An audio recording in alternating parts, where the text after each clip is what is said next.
Hello students, today I am going to discuss chapter 2 exercise. निम्नलिखित प्रश्नों के उत्तर लिखिए। क्वेश्चन नंबर 1, बड़ी बहन ने अपने जीवन के विषय में बताते हुए क्या कहा? इसका आंसर है पेज नंबर 6 में। हमारा जीवन तो बहुत सुखमय है। हम लोग शहर में आराम से रहते हैं, अच्छे खाते हैं, अच्छा पहनते हैं, सैर सपाटे तमाशे थिएटर में हमारा जीवन बीतता है। नेक्स्ट क्वेश्चन, दीना को जुर्माना क्यों भरना पड़ता था? बार बार दीना का बैल जमींदार के चारागाह में पहुंच जाता था, इसलिए उसे जुर्माना भरना पड़ता था। नेक्स्ट, जमींदार की जमीन खरीदने के बाद दीना की घर की क्या स्थिति थी? दीना तथा उसका परिवार बहुत खुश था तथा घर की स्थिति पहले से बेहतर हो गई थी।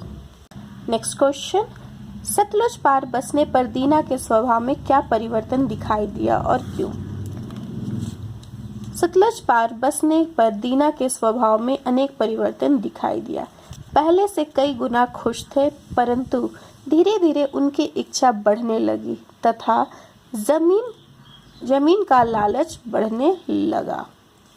नेक्स्ट क्वेश्चन, सौदागर ने दीना को क्या बताया?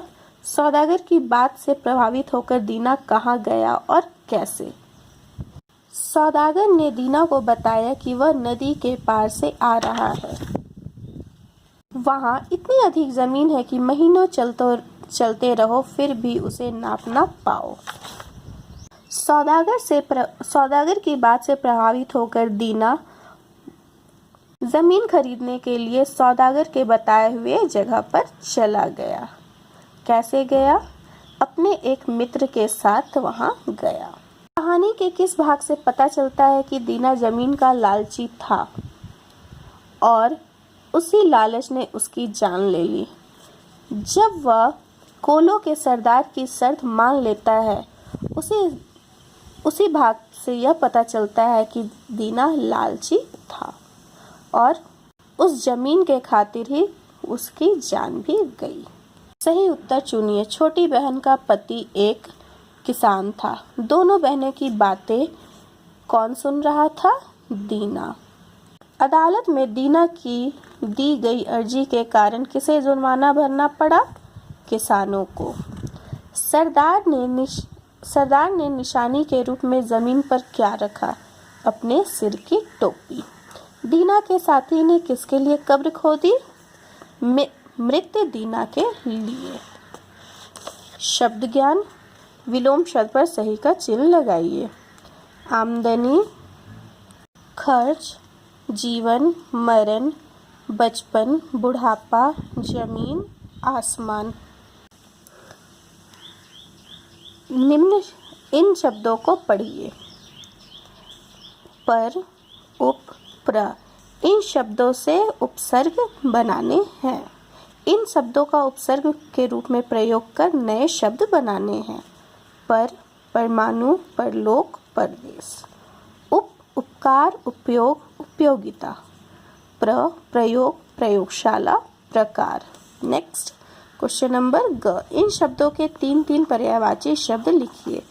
घर, पति, जमीन, पेड़, नदी, घोड़ा, दिन। घर से गृह, भवन आदि। इसी प्रकार इन सब का पर्यायवाची शब्द लिखना है। भाषा ज्ञान क्वेश्चन नंबर क, भाववाचक संज्ञा। दिए गए शब्दों को भाववाचक संज्ञा में बदलकर खाली स्थानों की पूर्ति कीजिए। यहाँ पे ब्रैकेट में सब शब्द दिए गए हैं, इनसे हम लोगों को भाववाचक संज्ञा बनाना है। बड़ी बहन में डैश भरी पड़ी थी। अच्छा से क्या हो जाएगा? अच्छाई।